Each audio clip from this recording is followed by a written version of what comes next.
When my son got married, I didn't mention the $28 million fortune I'm hiding. And thank God I did, because a week later my daughter-in-law showed up with a power of attorney and a lawyer. I'm glad to have you here. Follow my story until the end and comment the city you're watching from so I can see how far my story has reached. I should have trusted my gut. Standing there in St. Mary's Cathedral, watching my son Patrick exchange vows with a woman he'd known for barely 8 months, something felt wrong. Not the kind of wrong you feel when your child grows up too fast, but the kind that makes your skin crawl. Riley looked stunning in her white dress, I'll give her that. Blonde hair swept up in an elegant bun, blue eyes that sparkled just right in the church lighting. She was 32 to Patrick's 35, and she carried herself with the kind of confidence that usually comes with age and experience. Maybe too much experience. "Do you, Riley Elizabeth Morrison, take this man?" The priest continued, but I found myself studying her face instead of listening to the ceremony. There was something calculated about the way she smiled, the way she held Patrick's hands just a little too tightly, like she was claiming ownership rather than making a promise. Patrick, on the other hand, looked like a man in a dream. My boy had always been trusting, maybe too trusting. After his divorce 3 years ago, he'd been cautious about dating. Then Riley appeared at his office Christmas party last December, and suddenly he was talking about soulmates and destiny. 8 months later, here we were. The first time Patrick brought her home for dinner, she spent more time asking questions about me than talking about herself. "Your father seems so independent for his age," she'd said to Patrick while I was clearing dishes. "Does he manage all his affairs by himself? Banking, investments, that sort of thing?" I'd brushed it off then. Lots of people were curious about elderly relatives, especially when considering marriage into the family. But the questions kept coming, visit after visit. Always casual, always friendly, but always probing. "Philip, you live in this big house all by yourself?" she'd asked during their third visit, walking through my 4-bedroom colonial like she was taking inventory. "It must be expensive to maintain. Do you have help with the finances?"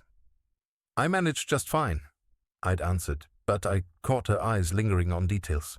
The crown molding I'd had restored last year. The hardwood floors I'd refinished. The artwork on the walls that I'd collected over decades of careful investing. What she didn't know, what nobody knew, was that those small details were nothing compared to what I'd really built. $28 million, carefully accumulated over 40 years of smart investments and even smarter saving.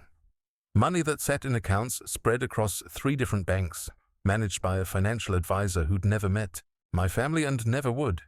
I'd learned to keep money secret the hard way. My late wife Martha had a sister who'd bled our savings dry during Martha's cancer treatments, promising to help with medical expenses while secretly funding her gambling addiction. After Martha died and I discovered what had happened, I swore I'd never let anyone have that kind of access to my resources again. So when Riley started her gentle fishing expeditions, I gave her exactly what she was looking for. The image of a comfortable but not wealthy widower. Someone worth investigating but not worth the major effort. "I pronounce you husband and wife," the priest announced, and Patrick kissed his new bride while the congregation applauded. Riley's smile was radiant, but when she caught my eye over Patrick's shoulder, something flickered there. Satisfaction maybe, or triumph. The reception was held at the Marriott downtown, nothing too fancy but nice enough to make an impression. Riley had insisted on paying for half, which surprised me at the time. Most brides I knew wanted their families to handle the expenses, but Riley was adamant about contributing. "I believe in equal partnerships," she'd told Patrick with that bright smile of hers. I watched her work the room during the dinner. She knew exactly who to talk to, exactly what questions to ask. When she spoke with my neighbor Harold, a retired bank manager, she steered the conversation toward estate planning. With my old colleague Jim from the electrical company, she discussed property values in our neighborhood. "Your father-in-law seems like such a practical man." I overheard her telling Patrick's college friend Mike. "I bet he's got everything organized perfectly. Wills, insurance policies, all that important paperwork." Mike had laughed. "Philip?" "Yeah, he's always been on top of things. Smart with money too, from what Patrick's told me." Riley's eyes had brightened at that, and she'd asked several more questions about my money management skills before moving on to the next group of guests. During the father-son dance tradition, Patrick pulled me aside. "Dad, I know this happened fast, but Riley's amazing. She's already talking about taking care of you as you get older, having family nearby, making sure you're not lonely." "I'm only 63, son. I think I've got a few good years left." "Of course you do, but it's nice to know Riley cares about family. She's already asking about your routine, your doctor appointments, stuff like that. She wants to make sure you're eating well, staying healthy." My blood ran a little cold. Since when was my health any of her business? "What kind of questions?" "Nothing weird, just, do you take any medications? Do you have a regular doctor? That sort of thing.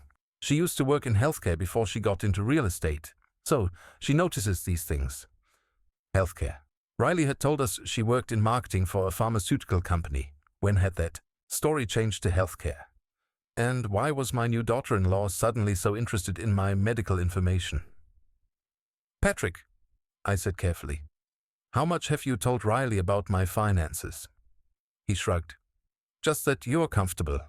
"Why?" "No reason. Just curious." But it wasn't no reason. It was every reason in the world. As the evening wound down and guests started leaving, Riley approached me near the coat check. She was still in her wedding dress, but something about her demeanor had shifted. Less blushing bride, more focused businesswoman.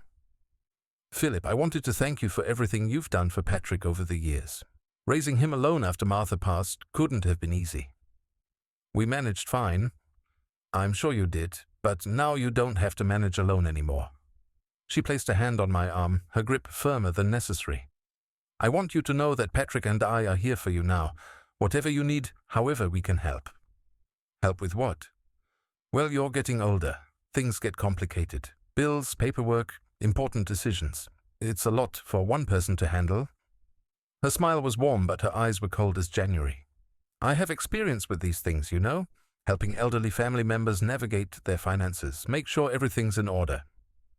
"I appreciate the concern, Riley, but I'm quite capable of handling my own affairs." "Of course you are.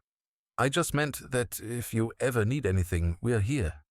Patrick loves you so much, and I love Patrick, so that makes you family to me too."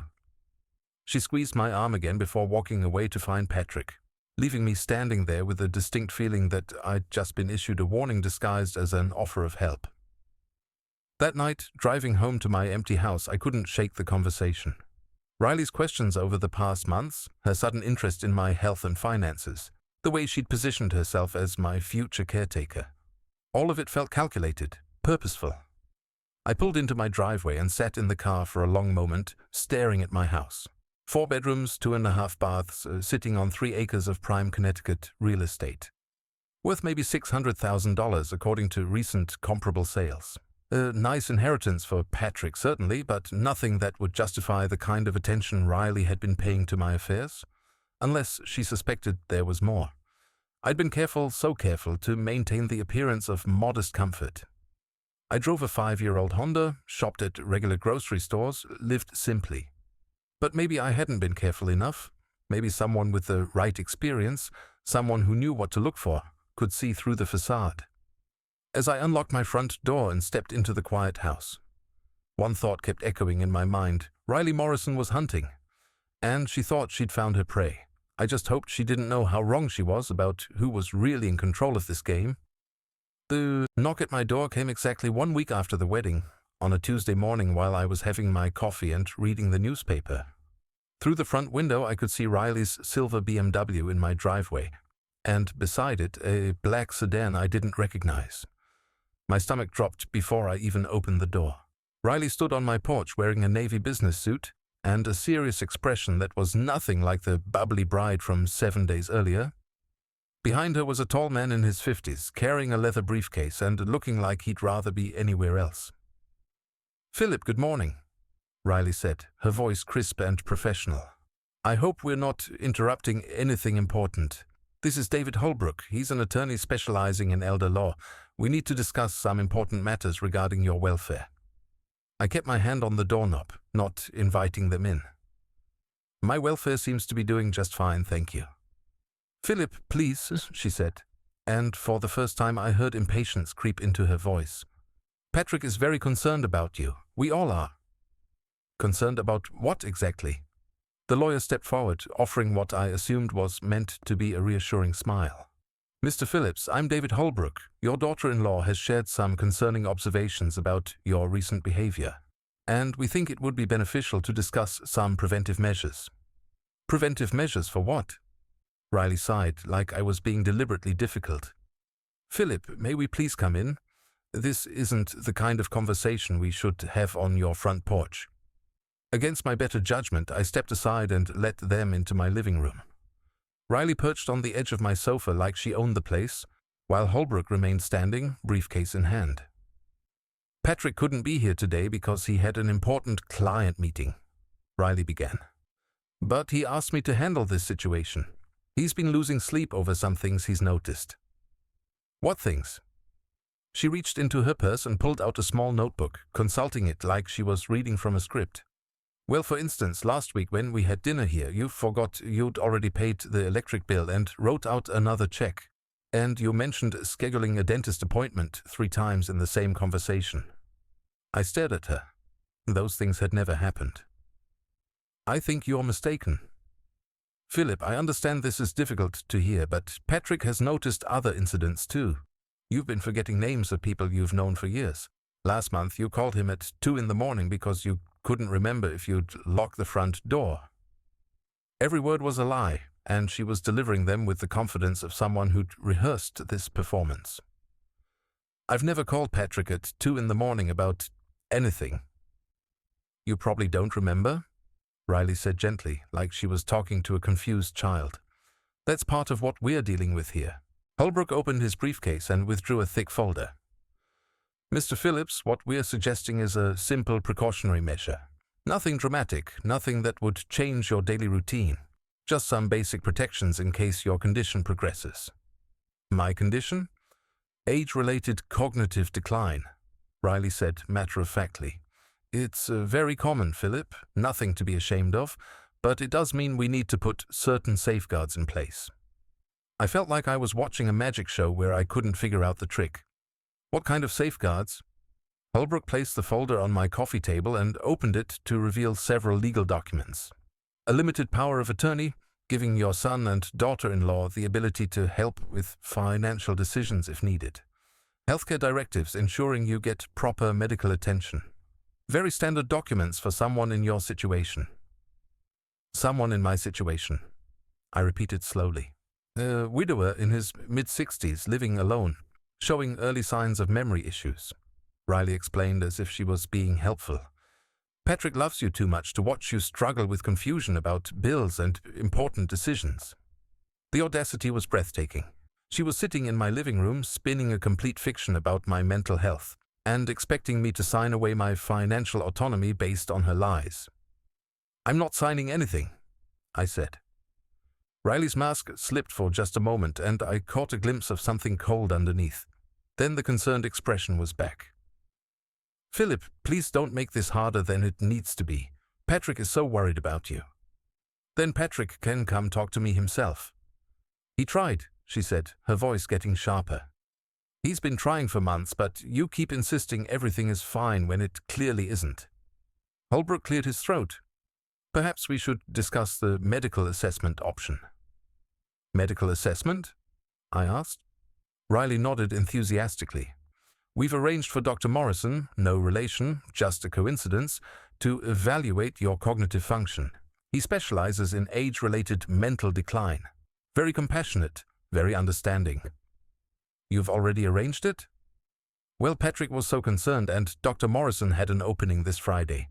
Nothing invasive, just some simple tests to establish a baseline. For your own protection. I looked at the documents spread across my coffee table, then at these 2 strangers in my living room planning out my future like I wasn't even there. And if I refuse? Holbrook and Riley exchanged a look. Philip, he said carefully, there are legal mechanisms in place to protect elderly individuals who may not be capable of making sound decisions about their own welfare. The threat was clear, even wrapped in legal language. Submit to their evaluation or face involuntary commitment proceedings. How long have you been planning this? I asked Riley. She blinked innocently. Planning what? This. Whole setup. The medical assessment, the lawyer, the power of attorney documents. This doesn't happen overnight. We're just trying to help, family, she said, but something flickered in her eyes. Patrick has been concerned for weeks. Weeks, I repeated. Interesting timeline. Holbrook started gathering his papers. Mr. Phillips, I'll leave these documents for you to review.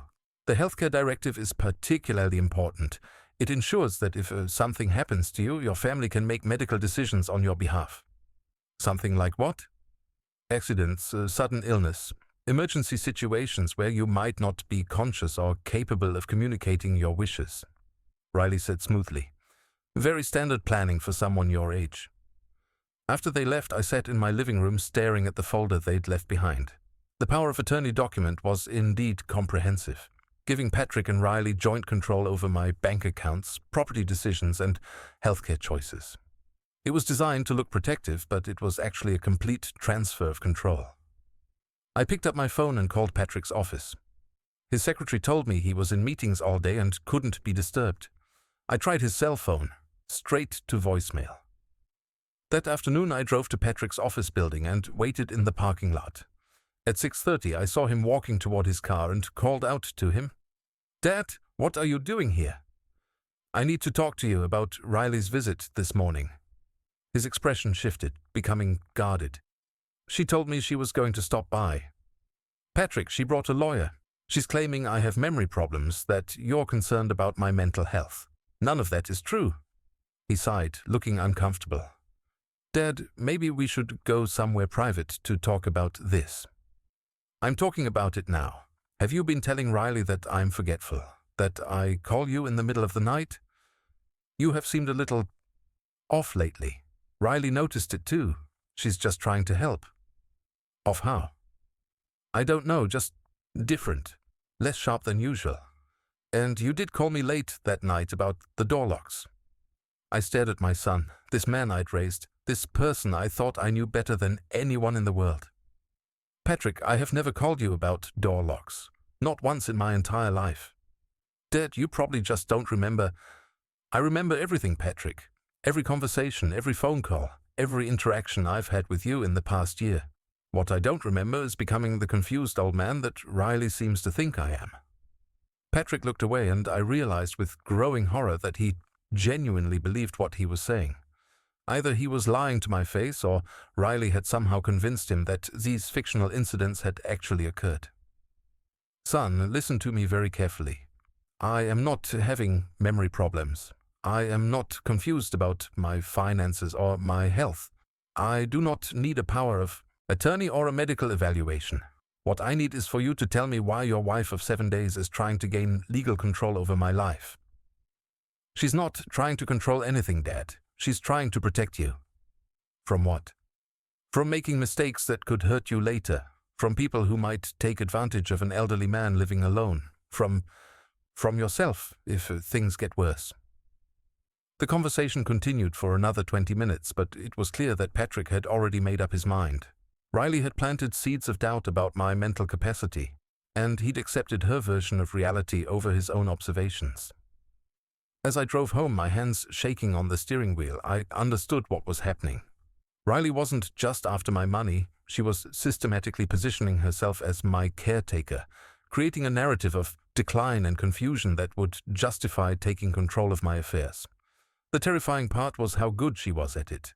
If she could convince Patrick, my own son, that I was becoming incompetent, what chance did I have against a coordinated effort to paint me as a confused old man who needed to be managed? That night I called my financial advisor from my personal cell phone. "Tom, I need to make some changes to my accounts. Nothing dramatic, just some additional security measures." "Of course, Philip. What did you have in mind?" "I'll be in your office first thing tomorrow morning." "And Tom? This conversation stays between us." Riley thought she was closing a trap around a helpless old man. What she didn't realize was that she'd just declared war on someone who'd been protecting assets longer than she'd been alive. The game was just beginning. The next morning I was at Tom Brennan's office by 8 o'clock sharp. Tom had been managing my investments for 12 years, ever since Martha's death forced me to take a more active role in our finances. He was discreet, professional, and most importantly, he understood the value of privacy. "Philip, good to see you," he said, gesturing to the chair across from his mahogany desk. "You sounded concerned on the phone last night. I need to make some changes to my account structures. Someone is trying to gain access to my finances through legal manipulation." Tom's eyebrows rose. "A family member? My new daughter-in-law. She's convinced my son that I'm developing memory problems and need financial oversight. Yesterday she showed up with a lawyer and power of attorney documents." "And are you having memory problems?" I looked him directly in the eye. "Tom, do I seem confused or incompetent to you?" He smiled grimly. "Philip, you remember details about investments from 5 years ago that I have to look up in my files. Your mind is sharp as ever." "That's what I thought. So here's what I need. I want the majority of my assets moved into accounts that require multiple forms of verification to access. Biometric security, personal appearance requirements, whatever it takes to make them lawyer-proof." "How much are we talking about?" "Everything except about $200,000. I want to keep enough visible to satisfy their curiosity, but the rest needs to disappear from any normal financial investigation." Tom nodded thoughtfully. "We can set up several offshore accounts through legitimate channels. Cayman Islands, Switzerland, Luxembourg, all perfectly legal but nearly impossible to discover without knowing exactly where to look." "Do it." As Tom began pulling up account information on his computer, I thought about what else I needed to protect. The house was paid off, but it was in my name alone. My car was nothing special. The real treasure was the $28 million in stocks, bonds, and cash investments that I'd accumulated over 4 decades of careful financial planning. "Philip," Tom said, studying his screen, "I have to ask, how sophisticated is this daughter-in-law? Does she have financial experience?" "She claims to have worked in healthcare, then changed her story to pharmaceutical marketing, then real estate. I'm starting to think all of it was lies." "Has she asked specific questions about your portfolio?" "No direct questions, but she's been fishing for information since the day I met her. Always casual, always friendly, but always probing." Tom frowned. "That sounds like someone with experience in financial investigation. Maybe we should dig a little deeper into her background before we move your assets." "What do you mean?" "I have a contact who does background checks for high net worth clients. Divorce cases, business partnerships, that sort of thing. If Riley has a history of targeting elderly men, we might find a pattern." 3 hours later, Tom called me at home with results that made my blood run cold. "Philip, you need to sit down for this. Riley Elizabeth Morrison isn't her real name. Her birth name is Rachel Ellen Morse, and she's been married 3 times before Patrick." I gripped the phone tighter. 3 times. 3 times to men over 60, all widowers, all financially comfortable. Her first husband, Harold Chen, died of a heart attack 18 months after their marriage. Left her everything, about $400,000. Natural death? According to the death certificate, yes, but here's where it gets interesting. Her second husband, Robert Fairfield, died of complications from pneumonia 2 years after their marriage. Left her his house and about $600,000 in assets. And the third? William Garrett, married Riley in 2021, died in early 2023. Cause of death listed as accidental overdose of prescription medication. He left her nearly $1.2 million. I felt sick. Accidental overdose? The investigation found that he'd been taking multiple medications for anxiety and depression. Medications that Riley, as his wife and caretaker, was helping him manage. Apparently, there was some confusion about dosages. Jesus Christ.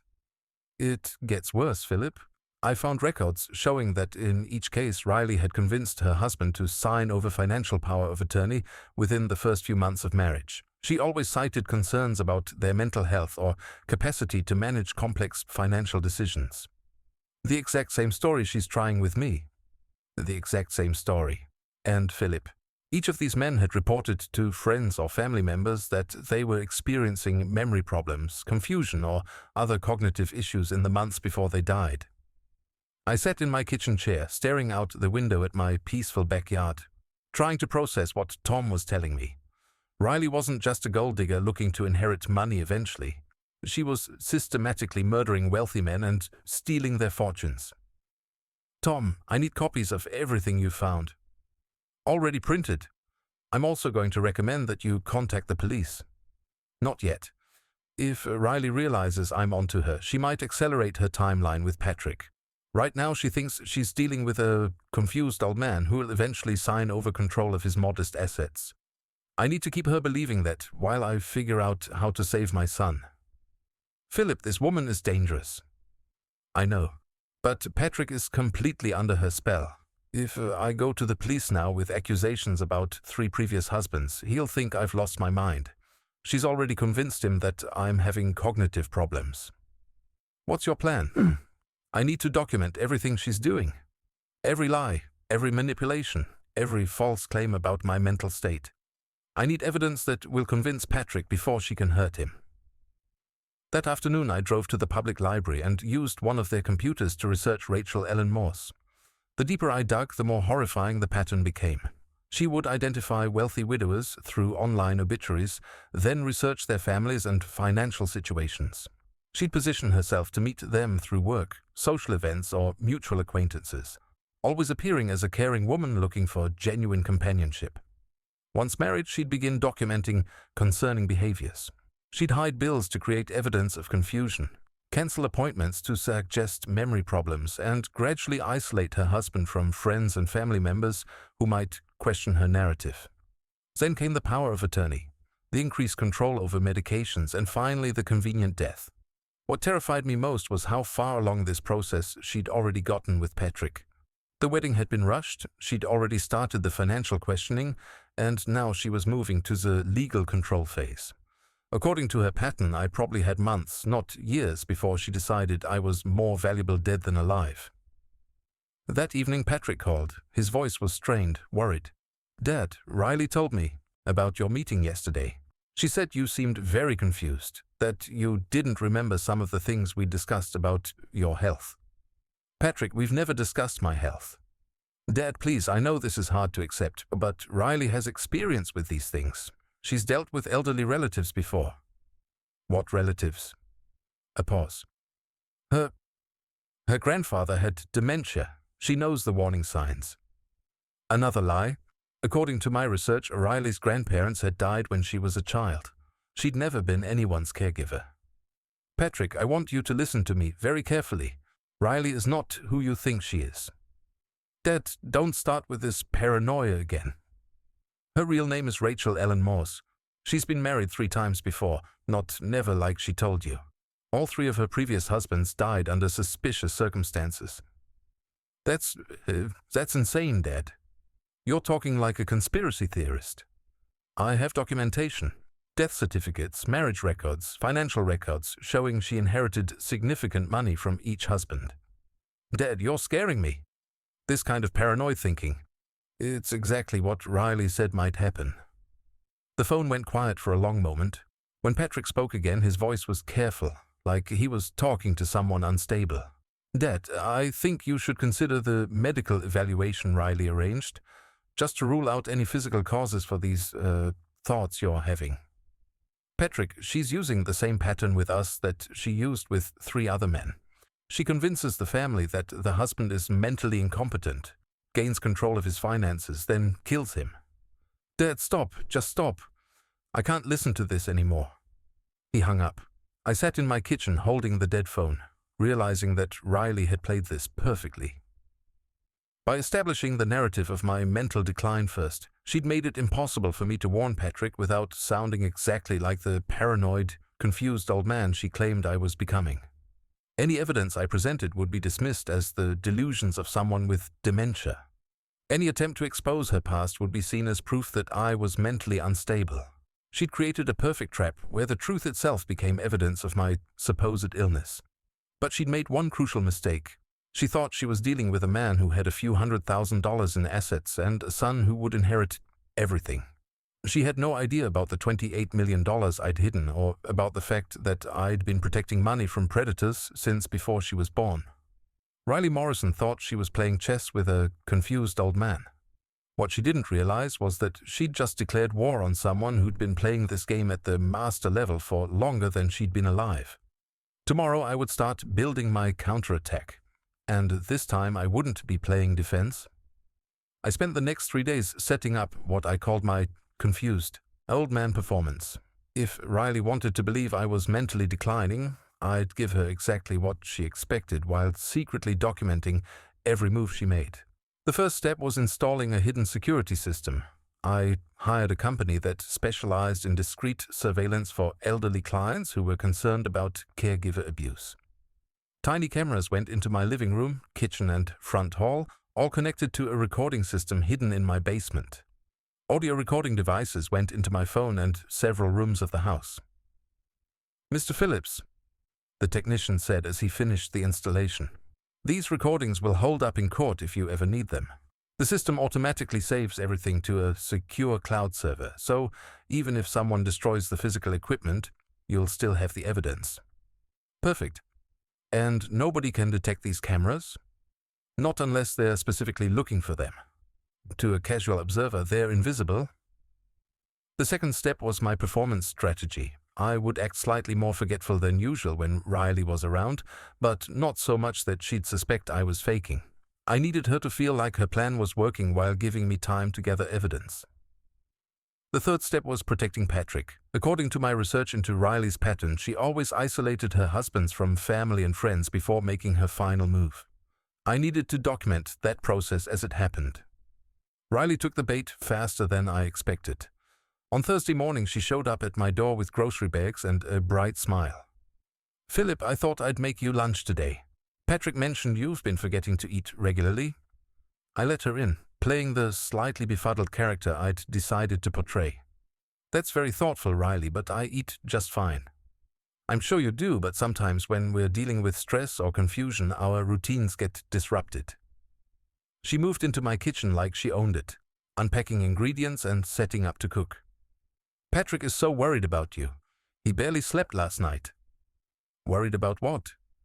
"Your phone call yesterday, when you started talking about my previous marriages and other strange ideas." "Philip, honey, I've only been married once before, to my college boyfriend. That was over 10 years ago." The lie rolled off her tongue so smoothly that for a moment I almost questioned my own research. But the cameras were recording, and I had the documentation to prove she was lying. "I could have sworn I read something," I said, letting my voice trail off uncertainly. "Sometimes our minds play tricks on us," she said gently, stirring something on my stove. "It's nothing to be ashamed of. My grandfather went through the same thing before he passed." "Your grandfather?" "He started having these elaborate fantasies about people trying to steal from him. It was heartbreaking, but we got him the help he needed." Another lie. I watched her cook in my kitchen, marveling at how effortlessly she constructed her false narrative. She was building the foundation for having me declared incompetent, one fictional anecdote at a time. "What kind of help?" "Oh, medical evaluation, some medication to help with the anxiety and confusion. A nice facility where he could be properly cared for." She turned to smile at me. "But let's not worry about that now. I'm making your favorite soup." "How do you know what my favorite soup is?" "Patrick told me. Chicken and dumplings, right?" She was wrong. I hated chicken and dumplings, but I nodded anyway. "That sounds wonderful." Over lunch, she continued probing for information about my finances, but more aggressively than before. "Philip, have you given any thought to the power of attorney documents David Holbrook left? It really would make things easier for everyone." "I'm still considering it. While I'm here, maybe I could help you organize your important papers. Bills, bank statements, insurance policies. Sometimes when our minds are a little foggy, paperwork can pile up and become overwhelming." "That's very kind, but I keep everything organized." "I'm sure you try to, but Patrick mentioned he noticed some bills sitting on your counter for weeks. And didn't you mention having trouble remembering which accounts you use for different expenses?" More lies. My bills were paid automatically, and I'd never discussed my accounts with Patrick. But Riley was building a case for my supposed confusion, creating evidence of problems that didn't exist. "Maybe you could show me your system," she continued. Just so I understand how you like to keep things in case Patrick and I ever need to help in an emergency." "What kind of emergency?" "Oh, if you had a fall or ended up in the hospital. Someone would need to make sure your bills got paid, your insurance was handled, that sort of thing." I showed her my filing cabinet, but only the drawers containing household bills and insurance documents. Nothing about investments or major assets. She spent 20 minutes going through my files, and I could see her frustration growing as she found everything perfectly organized and up to date. "You seem to have everything under control here," she admitted reluctantly. "I try to stay on top of things." "But what about your bank accounts? Do you keep those statements organized too?" "Just the household checking account. Nothing complicated." "What bank do you use?" I told her about my local checking account, the one I used for groceries and utilities, the account that held maybe $5,000 on any given day. She made a mental note, probably planning to investigate how much money was really there. After she left, I called Tom Brennan. "Tom, she's moving faster than I expected. Today she was in my house, going through my files, asking direct questions about bank accounts." "Did she find anything significant?" "No, but she's building a case for my supposed incompetence, creating stories about missed bills and confused conversations that never happened." "Philip, I've been thinking about this situation, and I'm concerned about something else. Have you considered that she might try to harm Patrick if he becomes inconvenient to her plans?" The thought hit me like a punch to the stomach. "What do you mean?" "Think about it. She can't inherit anything from you directly. Patrick is your heir. But if something happened to Patrick after she gained control of your assets through that power of attorney, she'd be the surviving spouse of your heir. Depending on how Patrick's will is written, she could end up with everything." "Jesus. You think she'd kill Patrick too?" "I think she's killed 3 men for money, and she's not going to let one more life stand between her and $28 million. That afternoon I drove to Patrick's apartment building and waited in the parking lot until he came home from work. When I called out to him, he looked reluctant to talk, but he didn't walk away. "Dad, if you're here to talk about Riley again." "Patrick, I need you to listen to me about something else." "Have you written a will since you got married?" He frowned. "Actually, yes. Riley suggested we both update our wills since we're married now. She found a lawyer who specializes in estate planning." My heart sank. "What lawyer?" "David Holbrook. The same one who came to see you about the power of attorney." "Patrick, what does your new will say?" "The standard stuff. Everything goes to my spouse if I die, and if we both die, it goes to charity." "What charity?" "Some foundation Riley's involved with. Something about helping elderly people." I felt sick. Riley had already positioned herself to inherit everything if Patrick died. She'd used the same lawyer who was trying to get control of my assets. The trap was even more sophisticated than I'd realized. "Son, do you remember when we used to go fishing when you were a kid, out on Lake Candlewood?" "Of course. What does that have to do with anything?"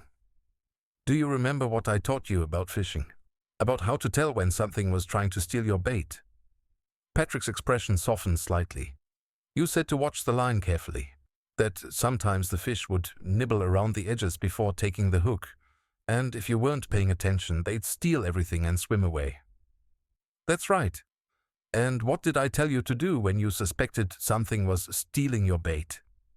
"Set the hook hard and fast before they could escape." I looked at my son, this man I'd raised to be honest and trusting, and realized that his trusting nature was going to get him killed. "Patrick, someone is stealing your bait, and if you don't start paying attention to the signs, you're going to lose more than just a fish." He stared at me for a long moment, and I saw confusion in his eyes. Not the confusion Riley was claiming I had, but the confusion of someone who was starting to realize that nothing in his life was what it seemed. "Dad, what are you really trying to tell me?" "I'm trying to tell you that your wife is not who she says she is. I'm trying to tell you that you are in danger, and I'm trying to tell you that she's been planning this marriage since before she ever met you." Patrick shook his head. "Dad, you're asking me to believe that the woman I love is some kind of criminal mastermind. I'm asking you to believe the evidence, and I'm asking you to be careful about what you eat and drink around her." That got his attention. "What do you mean?" All 3 of her previous husbands died of medical complications while she was caring for them. Heart attacks, pneumonia complications, accidental overdoses. Always while she was the one managing their medications. Patrick went pale. Dad, you can't be serious. Patrick, when's the last time you felt really well? Have you been tired lately? Confused about things? Having trouble concentrating at work? The color drained from his face completely. How did you know about that? Because it's part of her pattern. She drugs her husbands to make them weak and confused, then claims they have health problems that require her care. It makes the eventual death look natural. Patrick leaned against his car, looking like he might be sick. Dad, this is insane. Riley brings me tea every morning before work. She makes my lunch. She's been so caring. What's in the tea, Patrick? Just tea. With honey. She says it helps with stress. And how do you feel after drinking it? Patrick stared at me, and I could see the pieces clicking into place in his mind. The morning fatigue he'd been attributing to wedding stress. The afternoon brain fog that made it hard to concentrate at work. The way he'd been feeling disconnected from his friends and family. Oh God, he whispered. Oh God, what has she been doing to me? For the first time since this nightmare began, I felt a spark of hope. Patrick was finally starting to see the truth. But we were running out of time, and Riley was more dangerous than ever. Son, I said quietly, we need to be very, very careful about what happens next. Patrick and I spent the next hour sitting in his car, developing what we called our survival plan. The first rule was that Riley could never suspect we were onto her. The second rule was that we had to gather enough evidence to expose her before she could harm either of us. The third rule was that Patrick had to stop consuming anything Riley prepared for him. But how do I do that without her noticing? Patrick asked, his hands shaking as the full reality of his situation sank in. You have to be smart about it. Pour the tea down the sink when she's not looking. Throw away the lunch and buy something else. Tell her you're trying a new diet or that you've developed food allergies, whatever it takes. Dad, what if she's already done? Permanent damage? What if whatever she's been giving me? We'll deal with that later. Right now we need to focus on keeping you alive and gathering evidence. Patrick pulled out his phone. I should call the police. With what? We have suspicions and some research about her previous marriages, but no proof that she's actually done anything to you. The police will think we're crazy, especially after she's spent weeks telling everyone that I'm mentally incompetent. So, what do? We let her think her plan is working while we document everything. The hidden cameras in my house are already recording her lies. Now we need to catch her in the act of drugging you. How? Save samples of whatever she gives you to drink. Don't consume any of it, but keep portions for testing. If we can prove she's been poisoning you, we'll have grounds for criminal charges. Patrick nodded, looking more focused than I'd seen him in weeks.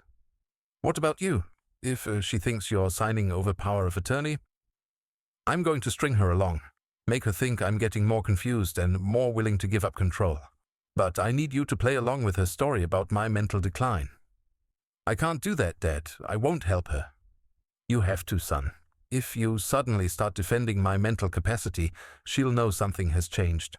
We need her to feel confident that her plan is working. That night, Patrick went home to his wife and pretended everything was normal. I stayed up until 3 in the morning reviewing the audio and video recordings from my security system, studying Riley's techniques and documenting every lie she told. The next morning, Riley called me. Philip, I hope you've had time to think about our conversation yesterday, about the power of attorney documents. I have been thinking about it, I said, letting my voice sound tired and uncertain. And? Maybe you're right. Maybe I do need help managing things. It's gotten so complicated. I could hear the satisfaction in her voice. I'm so glad you're being reasonable about this. Patrick will be so relieved. Could you come over this afternoon? I'd like to go through those papers again. Of course. I'll bring David Holbrook with me just to make sure everything is handled properly. After she hung up, I called Tom Brennan. She's coming back today with the lawyer. I think she believes I'm ready to sign. Are you actually going to sign? I'm going to sign a version that gives her limited access to my household checking account and nothing else. I've had a different lawyer prepare a modified power of attorney that looks identical but only covers about $5,000 in assets. Brilliant. She'll think she has control while you maintain access to everything that matters. Exactly. And once I sign, she'll probably accelerate her timeline. Patrick and I need to be ready. That afternoon, Riley arrived with Holbrook and an attitude of barely concealed triumph. She dressed professionally again, but there was something different in her demeanor. More confident, more aggressive. "Philip, I'm so proud of you for making this decision," she said, settling into my living room like she belonged there. "This is going to make everything so much easier for everyone." Holbrook spread the documents across my coffee table. "These are the same papers we discussed last week, Mr. Phillips. Nothing has changed. But I was looking at different papers. The ones my lawyer had prepared looked identical to the originals, but contained crucial limitations that wouldn't be obvious unless someone read every line carefully. This gives Patrick and Riley the ability to help with your banking, your bills, your medical decisions," Holbrook continued. "Very standard protections for someone in your situation." I pretended to study the documents carefully, occasionally asking questions that made me sound confused about basic financial concepts. Riley watched me with hawk-like intensity, probably calculating how much money she thought she was about to control. "The house is paid off, isn't it, Philip?" she asked casually. "Yes, no mortgage." "And your main bank account is at First National?" "That's right." "What about investments? Retirement accounts, that sort of thing?" I looked at her with what I hoped appeared to be mild confusion. "I have a small savings account, maybe $20,000 or so, and some old bonds that probably aren't worth much anymore." Riley's eyes lit up. $20,000 in savings plus a house worth $600,000 was more than enough to justify her effort, especially if she thought I might have hidden assets she could discover later. "Well, that's all very manageable," she said smoothly. "Nothing too complicated for Patrick and me to help with." I signed the fake power of attorney with a slightly shaky hand, playing the part of an elderly man reluctantly giving up control of his affairs. Holbrook witnessed the signature and gathered his copies. "This was the right decision, Philip," Riley said, placing a hand on my shoulder. "You don't need to worry about anything anymore. Patrick and I will take care of everything." The way she said everything made my skin crawl. After they left, I immediately called Patrick. "It's done. She thinks she has control of my finances." "How long before she realizes the truth?" "Probably not until she tries to access something significant. The account she can access has about $5,000. That might satisfy her for a while, but eventually she'll want more." "Dad, I need to tell you something. Last night, Riley was on the phone with someone after she thought I was asleep. I couldn't hear everything, but she mentioned something about accelerating the timeline." My blood went cold. "What else did you hear?" "Something about not waiting as long as usual because the situation was more complicated than her previous cases. Dad, I think she's planning to move against both of us soon." "Have you been avoiding the tea and food?" "Yes, but it's getting harder. She's starting to ask why I'm not eating what she prepares. This morning she insisted on watching me drink the tea." "What did you do?" "I pretended to drink it, but only took tiny sips. Then I told her I was feeling sick and ran to the bathroom. I spit out what I could and flushed the rest down the toilet." "Good thinking. But Patrick, if she's getting suspicious—" "I know. Dad, I saved some of yesterday's tea in a small bottle. I want to have it tested." "Do that immediately." "And Patrick? I think you should consider staying somewhere else tonight." "I can't just leave. She'll know something's wrong." "Then be very, very careful about what you consume, and keep your phone with you at all times." That evening, I was reviewing my security footage when something made me freeze. Around 4 o'clock, after Riley and the lawyer had left, someone had entered my backyard. The cameras showed a figure in dark clothing moving around the perimeter of my house, checking windows and doors. The person was too far away to identify clearly, but the build and movement looked like Riley. She'd come back to case my house, probably planning some kind of break-in or emergency that would require her to take immediate control of my affairs. I called Patrick immediately. "She's planning something for tonight. I have footage of someone checking my house this afternoon." "Dad, you need to get out of there."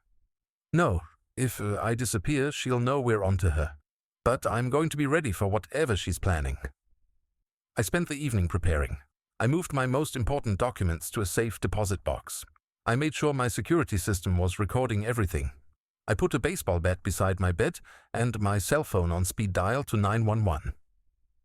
At 2:15 in the morning, I heard the sound of breaking glass from my kitchen. I lay perfectly still, listening as footsteps moved through my house. My heart was pounding so hard I was sure whoever was down there could hear it. The footsteps came up the stairs, slowly, carefully. My bedroom door opened with the softest creak. In the dim light from my alarm clock, I could see Riley's silhouette in the doorway. She was holding something in her hand, a syringe. She moved toward my bed with the confidence of someone who'd done this before, someone who was absolutely certain that her victim was helpless and unaware. I waited until she was close enough, then I sat up and turned on the bedside lamp. Riley froze, the syringe still in her hand, her eyes wide with shock and calculation. "Hello, Rachel," I said quietly. "Or do you prefer Riley?" For a moment, neither of us moved.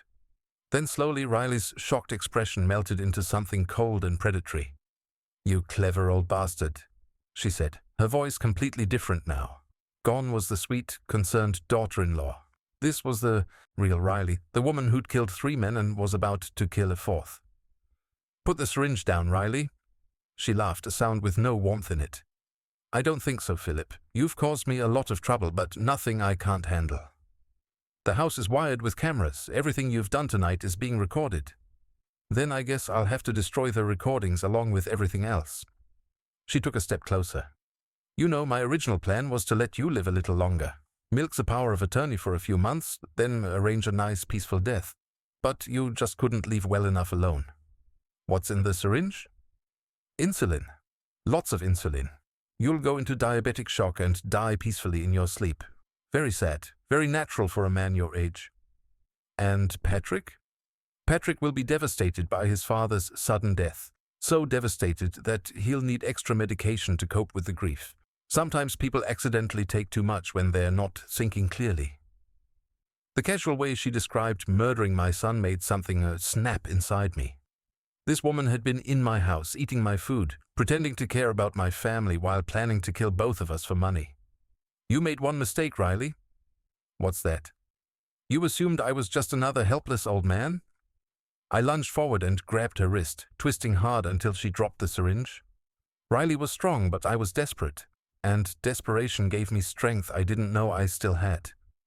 We struggled for several seconds before I managed to pin her arm behind her back and force her face down on the floor. She was cursing and threatening me, but I was already reaching for my phone. 911, what's your emergency?" "This is Philip Phillips at 1247 Maple Street. I have an intruder in my house who just tried to inject me with something. I have her restrained, but I need police and paramedics immediately." Riley stopped struggling. "You have no proof of anything," she hissed. "It's the word of a confused old man against a concerned family member." I smiled grimly. "Actually, Rachel Ellen Morse, I have about 6 hours of recorded footage of you breaking into my house and attempting murder, plus audio recordings of you confessing to killing your previous husbands." For the first time since I'd met her, Riley looked genuinely afraid. The police arrived 12 minutes later, followed by paramedics and, eventually, Patrick. As they took Riley away in handcuffs, she was still claiming that I was mentally incompetent and that everything had been a misunderstanding. But the recordings didn't lie, and when the syringe tested positive for enough insulin to kill a horse, Riley's claims of innocence became impossible to sustain. Standing in my driveway at 4 in the morning, watching the police cars disappear into the darkness, Patrick put his arm around my shoulders. "Dad, how did you know to be ready for her?" "Son, when you've been protecting money as long as I have, you learn to recognize predators from a mile away." "About that money. How much are we actually talking about?"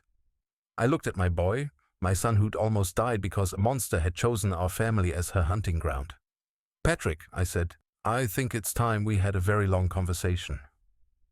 3 months later, Patrick and I sat in Tom Brennan's office for what he'd called the financial disclosure meeting.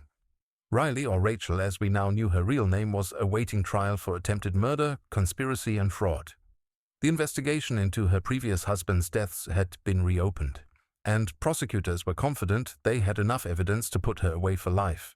Patrick had recovered from whatever she'd been poisoning him with, though it had taken weeks of medical testing to confirm that no permanent damage had been done.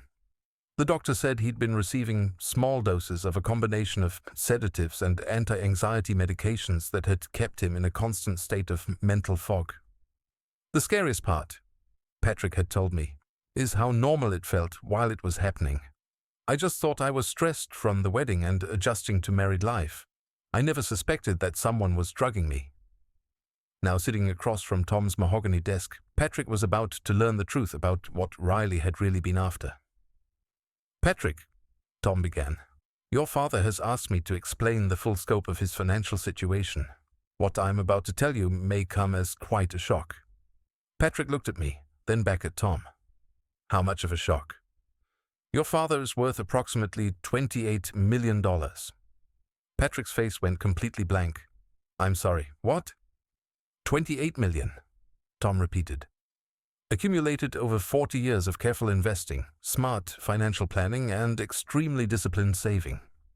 Patrick turned to stare at me. "Dad, you've been driving a 5-year-old Honda and shopping with coupons. Appearances matter, son. The more people think you have, the more they want to take from you. I learned that lesson the hard way after your mother died." Tom pulled out a thick folder and began spreading documents across his desk. "Your father's assets are currently divided among several investment accounts, real estate holdings, and a diversified stock portfolio. Everything has been managed conservatively with a focus on long-term growth and protection from exactly the kind of predator who targeted your family." Patrick picked up one of the bank statements, studying the numbers like he was trying to solve a puzzle. "Dad, this account alone has more money than I make in 10 years. "And that's one of the smaller ones," I said. "Why didn't you tell me? All these years I've been worried about you living on a fixed income, managing on Social Security." "Because I needed you to see me as a regular person, not as a source of money. I wanted our relationship to be genuine, based on love and family, not on what you might inherit someday." Patrick set down the bank statement and looked at me with an expression I couldn't quite read. "Dad, Riley almost killed both of us for money you didn't even need to hide. We could have just told her you were broke." "Son, if I'd been genuinely broke, Riley never would have targeted our family in the first place. She researched potential victims carefully. She knew I owned my house outright, lived comfortably, and had raised a successful son. Those were the signs of hidden wealth, even if she couldn't prove it." Tom leaned forward.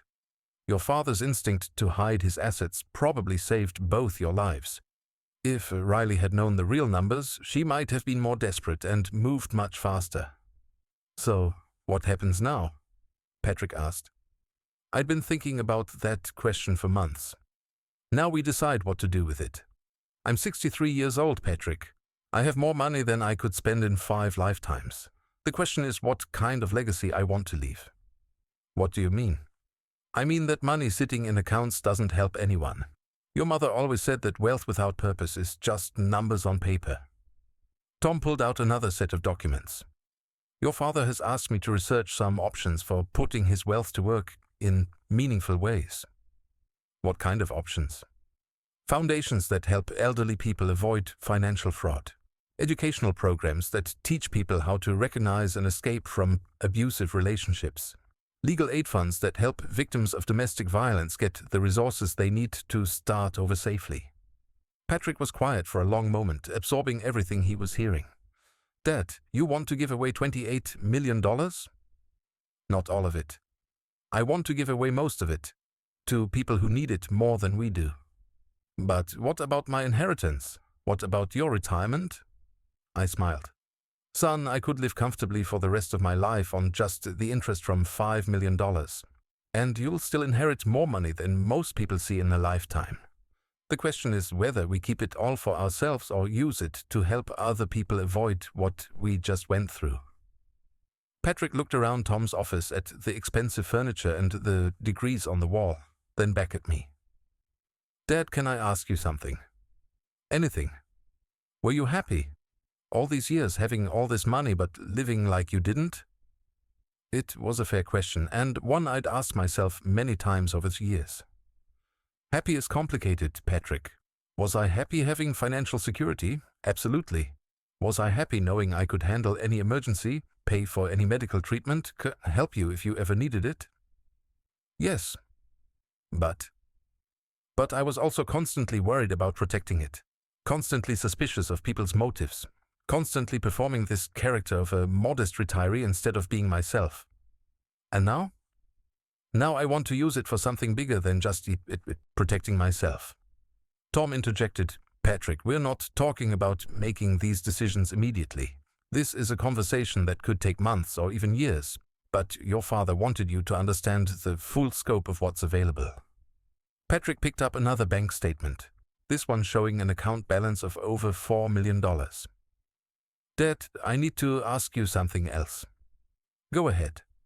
If you'd told me the truth from the beginning, if I'd known how much money was involved, would I have been able to see through Riley's act? I thought about that. I don't know, son. Money makes people act differently. It makes them suspicious of everyone's motives, including their own families. Look at how you're feeling right now, learning about all this. How am I feeling? Overwhelmed. Confused about what's real and what isn't. Wondering if other people in your life know about the money and have hidden motives. Patrick nodded slowly. You're right. I am wondering about that. That's why I kept it secret. Not because I didn't trust you, but because I didn't want money to poison your relationships the way it had mine. But it almost got us killed. Yes, it did. And I'll have to live with that responsibility for the rest of my life. We spent the next 2 hours going through the details of my financial situation. Patrick asked thoughtful questions about investment strategies, tax implications, and legal protections. By the end of the meeting, he seemed more comfortable with the information, though still somewhat stunned by the scope of it all. Driving home in my Honda, which I decided to keep despite Patrick's suggestion that I could afford something better, I felt lighter than I had in years. The secret was finally out. The money was no longer a burden I carried alone. Dad, Patrick said as we pulled into my driveway, I want you to know something. What's that? I'm proud of you, not for having the money, but for what you did with it, for protecting it, for protecting us, for being smart enough to see through Riley when I couldn't. Thank you, son. And I want to help you figure out how to give it away. If we're going to do something meaningful with this wealth, I want to be part of that decision. I looked at my son, this man who'd almost died because a predator had targeted our family, and I felt something I hadn't experienced in years, complete peace about my financial situation. Patrick, there's something else we need to discuss. What? Your divorce from Riley. Given what we know about her, and given what we now know about my assets, we need to make sure she can never make any claim to this money, no matter what happens with the criminal trial. Already handled, Patrick said with a grin. My lawyer filed papers last week. Fraud and attempted murder are pretty solid grounds for voiding a marriage. Good thinking. I learned from the best. 6 months later, Patrick and I established the Martha Phillips Foundation for Financial Safety, named after my late wife who'd been victimized by predators herself. The foundation provides legal aid, education, and support for elderly people who are targeted by financial predators. Riley was convicted on all charges and sentenced to life in prison without the possibility of parole. The investigation into her previous husband's deaths resulted in 3 additional murder convictions. She would never hurt another family. I kept $5 million for myself, which generates enough income to live very comfortably for the rest of my life. Patrick inherited another $5 million immediately, with the understanding that the remaining $18 million would be distributed through the foundation over the next 20 years.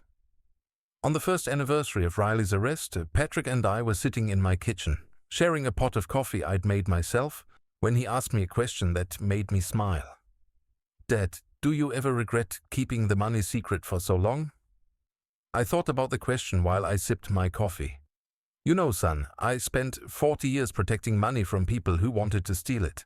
But the thing I learned from this whole experience is that money can't protect you from people who want to hurt you. Only family can do that. And the money was never what mattered. What mattered was that when Riley tried to destroy our family, we chose to trust each other instead of trusting her. We chose to fight for each other instead of fighting over money. Patrick raised his coffee cup in a mock toast. To fighting for each other. To fighting for each other, I agreed. Outside my kitchen window, I could see the garden that Martha had planted 30 years ago, still blooming every spring despite the fact that she was gone. Some things endure not because they're protected, but because they're nurtured by love. The money would eventually be gone, distributed to people who needed it more than we did. But the family Patrick and I had rebuilt from the wreckage of Riley's betrayal, that would last forever. And for the first time in 20 years, I was sleeping through the night without worrying about protecting anything except the people I loved.